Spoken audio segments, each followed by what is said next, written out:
This is the check your understanding on page 632.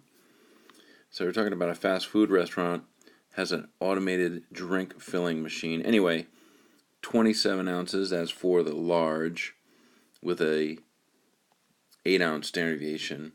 And then you've got 17 ounces for the medium with half an ounce standard deviation. So they have, let's see, 25 cups for the medium and 20 cups for the large.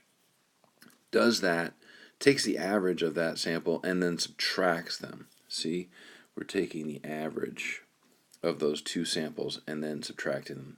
So, this is kind of nice because they tell you in the problem that we're going to subtract large and medium. So let's do that.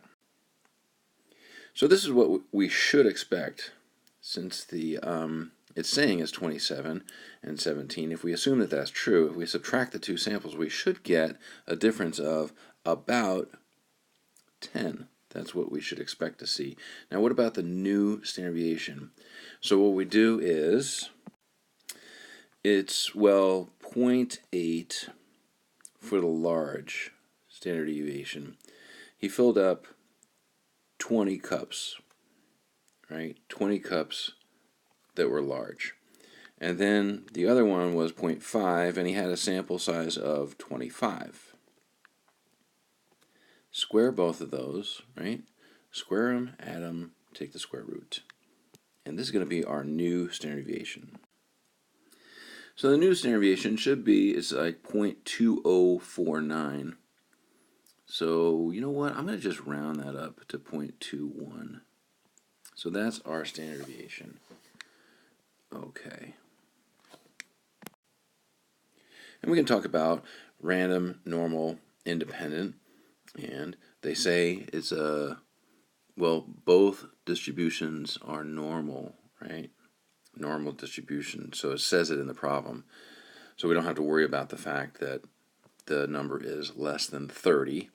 It's a random sample, and we're going to assume that we could get way more than 25 or 17 cups out of this machine. Okay, but anyway, that's that. So now we're going to see what's the probability that it's more than 12 ounces. Well, it should be 10 ounces, right? So we're going to do kind of like a z-score sort of a thing, right? Okay, so the z, actually it's not a z because it's really kind of a t, right? Because we're using means. So what we do is we say, well, the number we think it's going to be is 10, right? Minus the 12, which is what we're testing for, and then the standard deviation is 0.21. So I did this thing and I came out with a number which was like, wait, I must have done something wrong. But check the book, that was actually the number that they have, which means there's like basically no chance that this would happen, a 0 probability that the two machines would have two samples and subtract the averages of the two samples, and the difference would be 12 or more. Not going to happen. Okay.